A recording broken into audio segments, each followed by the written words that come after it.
Hello and welcome. Listen, if you are preparing for your WAEC, NECO, or JAMB exams, you are in exactly the right place. Today, we are going deep into a topic that is a guaranteed high score, the structure of the atomic nucleus.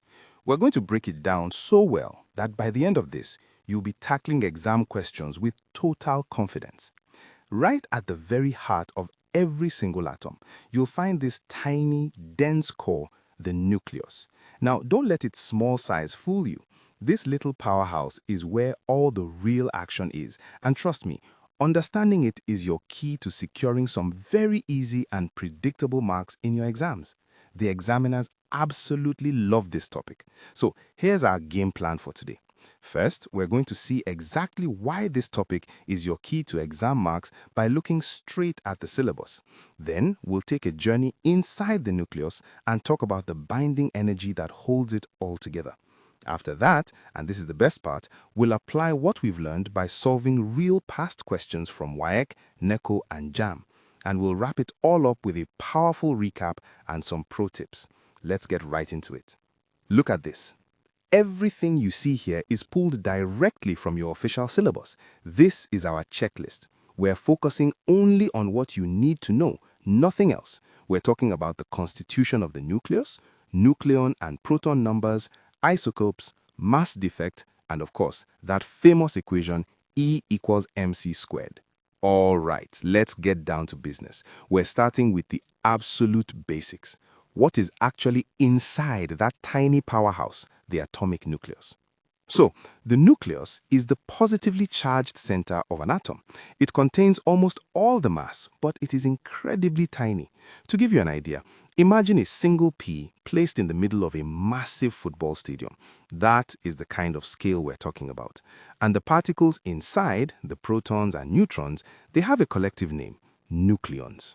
Make sure you remember that word, nucleons. Okay, so inside the nucleus, we have two types of nucleons. First, we have the protons, which are charged. Now, the number of protons, which we call the proton number or atomic number Z, is what defines an element. What does that mean? It means an atom with 6 protons is always carbon, no exceptions. Then you have the neutrons. They have no charge, they're neutral. Their super important job is to provide stability, to stop all those positive protons from pushing each other away and making the whole thing fly apart. Now, this right here, this is the most fundamental formula for this entire topic.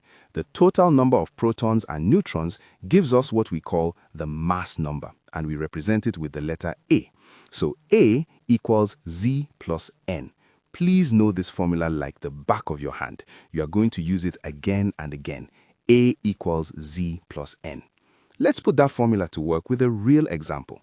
Look at this notation for uranium. It's simple.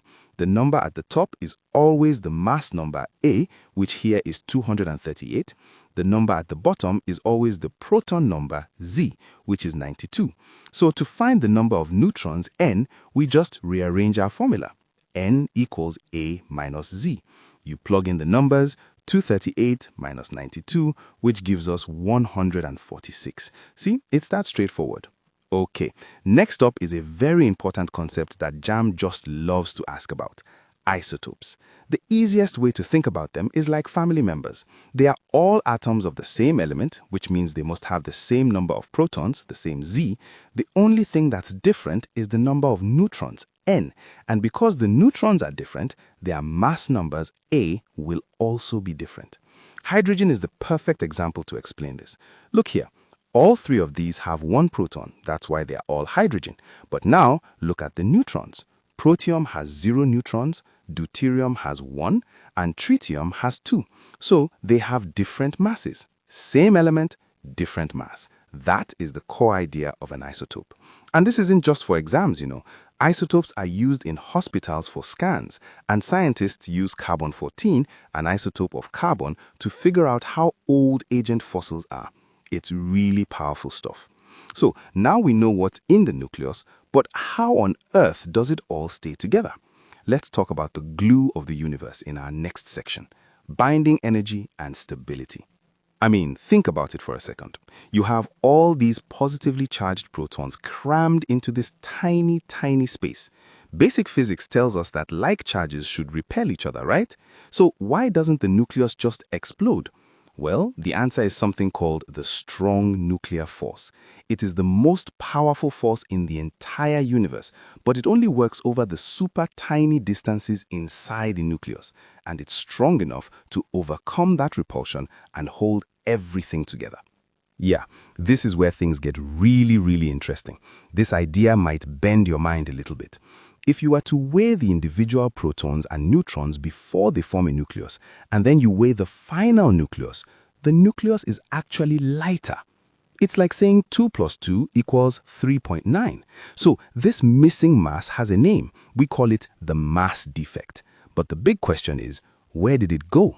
Well, it was converted into energy. This is exactly where Albert Einstein's world-famous equation E equals mc squared comes into play.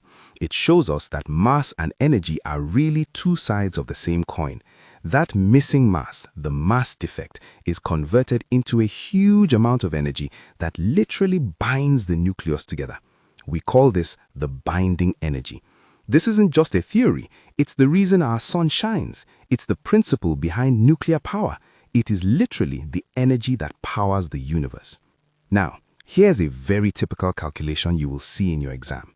They'll often give you the mass defect in atomic mass units, or U. For carbon-12, let's say it's 0.0984 U. They will also give you the conversion factor. 1 U is equal to 931 mega electron volts, or MeV. To find the binding energy, all you have to do is multiply the mass defect by that conversion factor. So 0.0984 times 931, and that gives us 92.16 mega electron volts. It's just simple multiplication, but it represents a massive amount of power locked inside that tiny nucleus. Excellent work. We've covered all the theory. Now for the most important part of our lesson, applying this knowledge to master real exam questions. This is where you'll see how everything we've talked about fits together. Let's get to it and solve some past questions from WAEC, JAMB, and NECO. Okay, here's a classic WAEC theory question. We are given a mass number A of 238 and an atomic number Z of 92, and we need to find the number of neutrons N. We go straight to our formula and rearrange it. N equals A minus Z. We put in the numbers 238 minus 92, which gives us 146. Now, a very common mistake here is for students to add the numbers in a panic. Always remember, neutrons equals mass number minus proton number. Now, let's look at JAMB. JAMB loves to test your knowledge of definitions. This question asks for the definition of mass number. Option B says the sum of the number of protons and neutrons in the nucleus. Is that right? Yes, absolutely. That is the exact definition we learned earlier. For JAMB objective questions, knowing your definitions perfectly is non-negotiable. And here is a NECO question about isotopes. It asks what the nucleus of tritium-31H contains. All we have to do is decode the symbol. The bottom number Z tells us it has 1 proton, the top number A is 3, so we use our formula N equals A minus Z. That's 3 minus 1, which equals 2 neutrons. So the correct answer is 1 proton and 2 neutrons. See, it's simple once you know how to read the notation. Fantastic work today. We've covered the theory and we've put it into practice. Now let's lock in all this knowledge with a final recap and some pro tips that will help you secure that A1 grade. Okay, get your phones ready and take a screenshot of this slide. This is your ultimate revision guide for this topic. Let's quickly review. Nucleons are simply protons plus neutrons. Mass number is A equals Z plus N. Isotopes have the same Z but a different N. Mass defect is that missing mass, and it gets converted into binding energy using E equals mc squared. This one slide has everything you need, all summarized. And finally, here are my personal pro tips for you on exam day. For WAEC theory questions, you must always show you're working.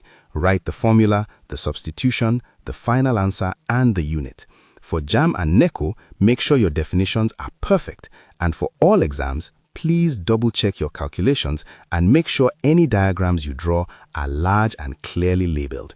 These small things make a very big difference to your final score. And I really want to end with this message. You have learned some pretty advanced concepts today. The physics that holds the entire universe together is now something that you understand. You have everything it takes to succeed in these exams and beyond. Believe in yourself, study smart, and go and show them what you are made of. You can do this. If you found this lesson helpful, please like this video, share it with your classmates and friends who are also preparing for WAEC, NECO, and JAMB, and subscribe to our YouTube channel right now so you don't miss the next topic.